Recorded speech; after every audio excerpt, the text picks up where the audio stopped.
Your first commitment is to God.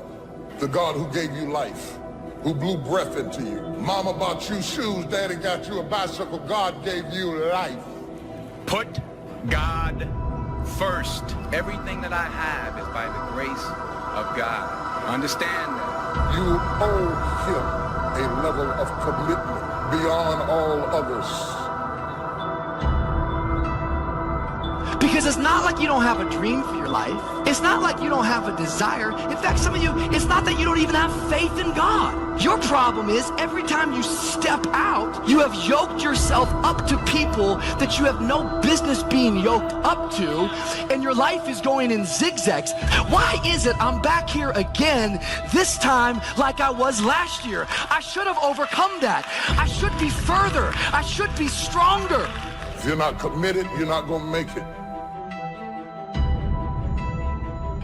To commit means to put your body and soul into something. To offer your life as a sacrifice means that you're willing to make a bargain with fate. And the bargain is, I'm going to act as if I give it my all, then the best possible thing will happen because of that.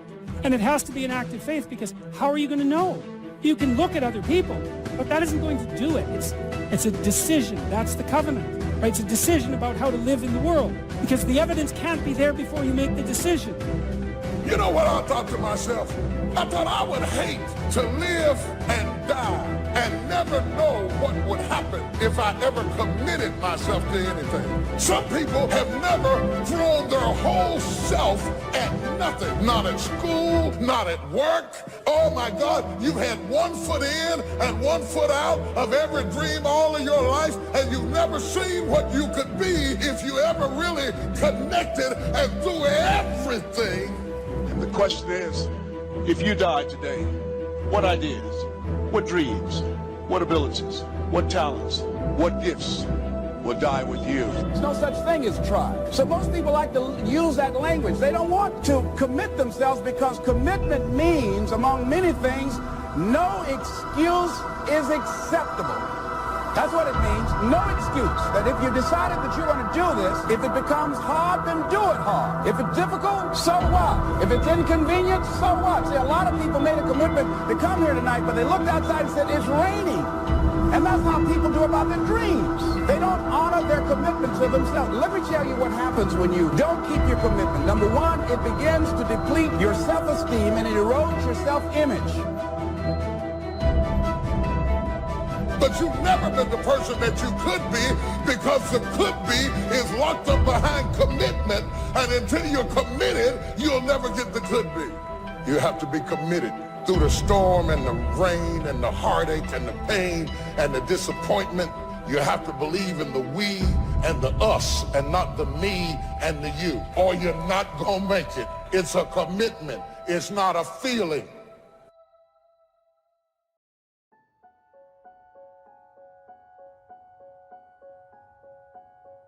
What do you do when you tried and failed and you want to quit and you want to give up? Because trying again means hurting again, means risking again, means believing again, means hoping again. Sometimes you can be blessed and be unhappy, because even though things are going right, they're not going according to what you had believed and expected, and you know that something is missing out of your life. What do you do when something is missing out of your life and the things that replaced it do not compensate for what you lost? I've always been told how average I can be. Always been criticized about being average. But I want to tell you something. I stand here before you, not listening to those words, but telling myself every single day to shoot for the stars, to be the best that I can be. Good enough isn't good enough if it can be better, and better isn't good enough if it can be best. Turn your wounds into wisdom. You will be wounded many times in your life. You'll make mistakes. Some people will call them failures. But I have learned that failure is really God's way of saying, excuse me, you're moving in the wrong direction. Other than death, all failure is psychological. Other than death, all failure is psychological. Think about that. If you aren't dead, then it's just psychological. It does not mean that you won't lose some battles, because you will. We all will. But it does mean that as long as you don't surrender, as long as you don't give up, as long as you don't quit, then you haven't failed. It just means you've made a temporary tactical retreat, a brief withdrawal, so that you can regroup and reattack. If you get beat, unless you're dead, you are not defeated. And you have not failed. What you've done is you've learned. You've gained experience, and you're still alive. So get up and go get after it. We all live in this bubble. What you gotta do to get the life that God wants you to have, you gotta put more air in your bubble. You got to blow your bubble up. Expand yourself. Take yourself out your comfort zone. Put some more air in your bubble. If you stay in your comfort zone, that's where you will fail. You will fail in your comfort zone. Success is not a comfortable procedure. It is a very uncomfortable thing to attempt. So you got to get comfortable being uncomfortable if you ever want to be successful. People say you have to have a lot of passion for what you're doing, and it's totally true. And the reason is because it's so hard that if you don't, any rational person would give up.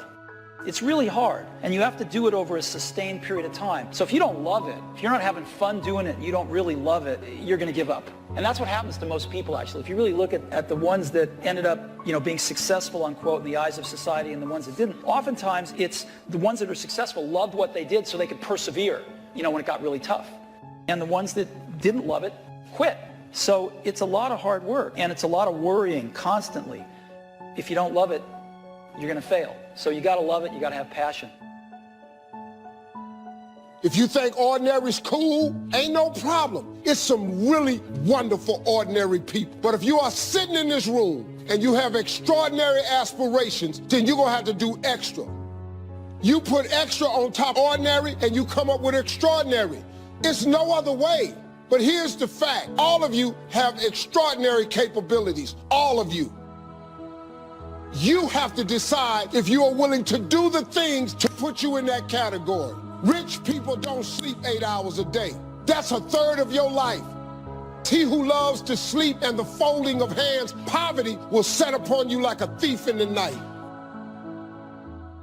You don't have to live worried, focused on the problems, wondering why it happened. You know a secret. You have favor in the storm. You know what was meant for harm, he's turning to your advantage. Here's the key. The enemy wouldn't be fighting you if you weren't a threat.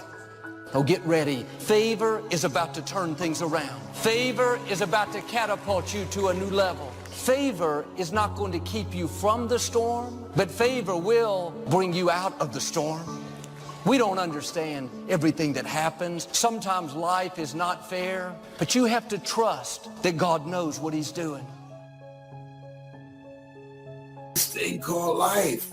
You just don't know what the next moment will bring. But here's what I do know, and I want you to know. You have comeback power.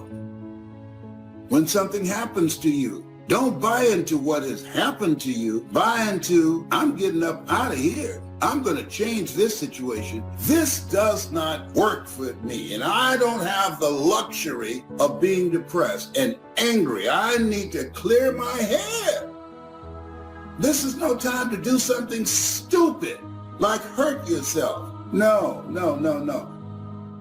So get serious about your goals, business goals, financial independence goals, family goals. I mean, there's so many things to work on this. If you don't get busy and work on it, sure enough, the time will pass. And sure enough, 5 years from now, you'll wind up where you don't want to be, wearing what you don't want to wear, driving what you don't want to drive, being what you don't want to be. Now's the time to fix it. Your goals are affecting you, whatever they are. Your goals affect your attitude, personality. All day long, we're being affected by our goals. You got to clear your head so that the decision that you make represents the best in you. People who don't stop to clear their heads, they react. They don't respond. Be still and know that you're going to get through this. You're going to get through this. And you don't want to be radical. You don't want to be erratic. Just be still and know I'm going to get through this. You got to assure yourself. You have to encourage yourself. You have to clear your mind. Your better future is a dream. Where do you want to go? What do you want to do? What do you want to be? What do you want to see? You've got to dream dreams. Without dreams and visions, people perish. You've got to have something to go for. Take the crumbs from starving soldiers, they won't die. Take the bread from hungry children, they won't cry. But without dreams, we all will die. You've got to dream. Don't lose your dream. Becoming something unique on your journey here, don't lose your dream. That's long-range goals. Got to have those. Because if you set up something short-range, go for it, get it, latch onto it, work hard, accomplish it. That starts building your strong feelings to go for your dream. Economics plays a major role in everybody's life, which means it ought to be meticulously well planned for tomorrow. Area of life that matters clearly to all of us is time. And most people have very little mastery of this. I don't mean checking things off your list. I mean squeezing out of your life what matters to you most. Your career, where is it now? And where are you financially compared to where you want to be? And especially with some of the changes that have happened in the economies around the world. And then finally, where are you in your level of sense of meaning, of contribution, and your sense of celebration in life? These are the areas that really matter most. Sit down and define what this looks like for you today. And invariably what we find out is almost everybody has some gaps. Gaps between where you are and where you want to be. And even if you've done incredibly well, I mean, I deal with some of the most successful people in the world, they're usually still happy in their life because they're hungry. They haven't lost that drive that says, look, what makes me feel alive is to know I'm growing. You know, if my life's going to get better, I got to get better. I can't just hope. And if my life is going to be rich emotionally, it's got to be expanding. And they know that. If you work your tail off at work to take care of your family and be the best at what you can do, your career's going really well. Isn't that the nature of human beings? To me, successful is getting to the point where you are absolutely comfortable with yourself. It does not matter how many things you have acquired. The ability to learn to say no and not to feel guilty about it, to me, is about the greatest success I have achieved.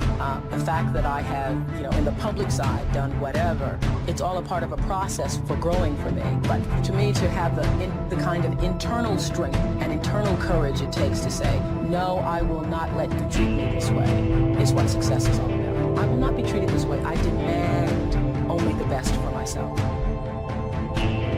We tend to focus on things we feel confident in, we know what to do in, and the other stuff we kind of hope it all comes together and try not to think about it too much, but it all affects us. You got to start with what it is you really, truly want now. You got to start with that end in mind. And then once you understand there is a gap between where you are and where you want to be, here's all we do. We believe that the most powerful way to change anything is total immersion.